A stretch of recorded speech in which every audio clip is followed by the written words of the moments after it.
How did some of the most feared predators of the Jurassic end up with the bite marks of other theropods carved into their bones?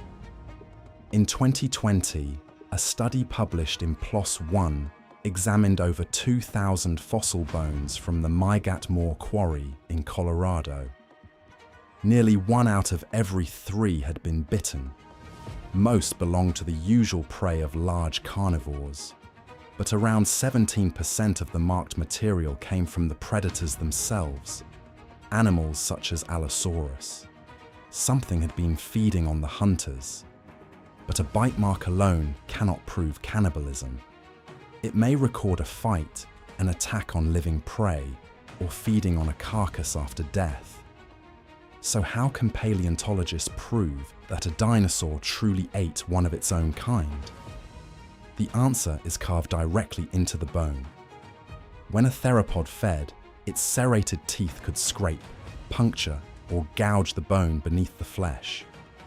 In some cases, the denticles themselves left rows of fine parallel lines. Their spacing can reveal the approximate size of the animal responsible and sometimes narrow down its identity. Healing provides another clue.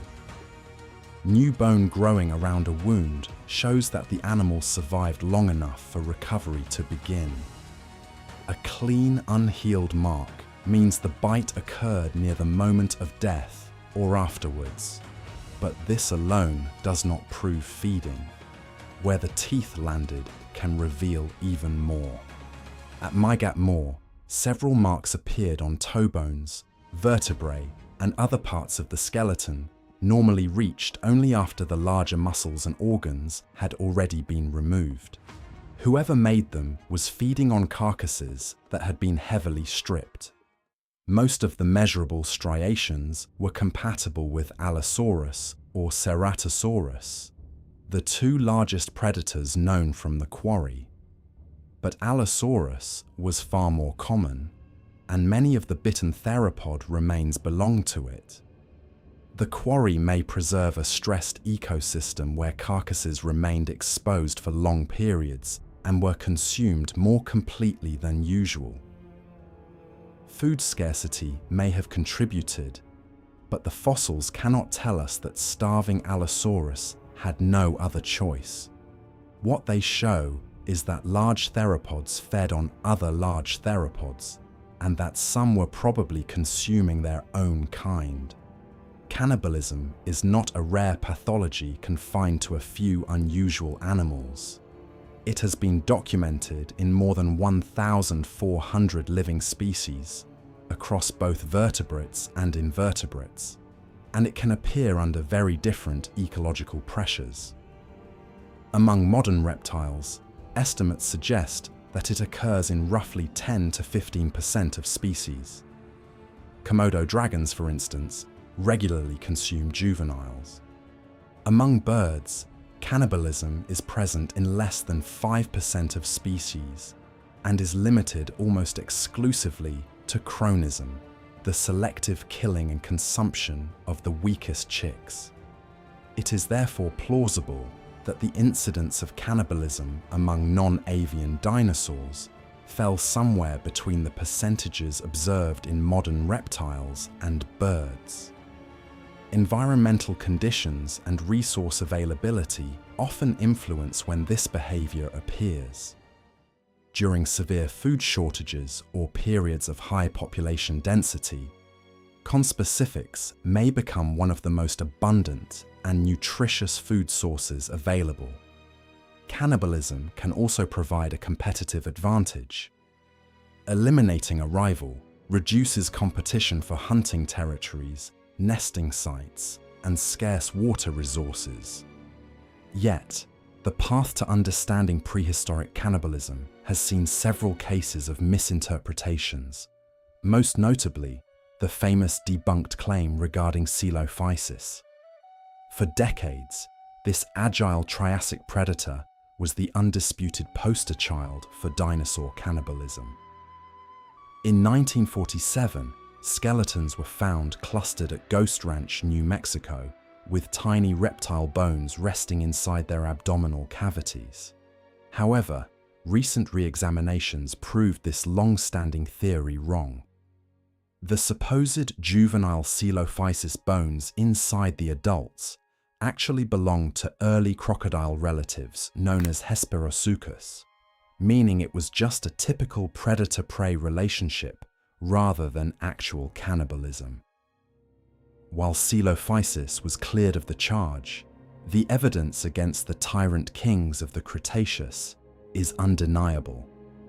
Deep, unhealed gouges and scrapes on Tyrannosaurus rex foot and limb bones align perfectly with the massive, bone-crushing teeth of another T-Rex. 4 separate T-Rex specimens preserve these feeding traces. Since most meals leave no mark on bone at all, the behavior may have been far more common than the fossil record suggests. Similarly, a subadult skull of Daspletosaurus, a close relative of T-Rex, preserves a unique and chilling combination of injuries. It features healed facial wounds, indicating vicious combat during its life, alongside unhealed gnawing marks on its lower jaw. This confirms a grim, multi-stage interaction. But if this behavior is so advantageous regarding resources, one might ask, why do not all species do it? Cannibalism faces 2 strong evolutionary breaks. The first is the transmission of pathogens, as eating a conspecific drastically increases the risk of contracting parasites, viruses, and prion diseases specific to one's own species. The second is the cost to inclusive fitness. Consuming a close relative, such as an offspring or sibling, removes an individual carrying many of the same genes. Because of these heavy costs, many species have developed the capacity to recognize their kin and avoid consuming close relatives. Despite these evolutionary breaks, sometimes the isolation of a harsh environment leaves few alternatives, leading us to one of the strongest known cases of dinosaur cannibalism. In late Cretaceous Madagascar, paleontologists identified the distinctive grooves and punctures Majungasaurus left on the bones of its usual prey. The same marks were also found on the predator's own bones, and this was not an isolated fossil. Intensely marked bones from multiple individuals were recovered across 3 different localities.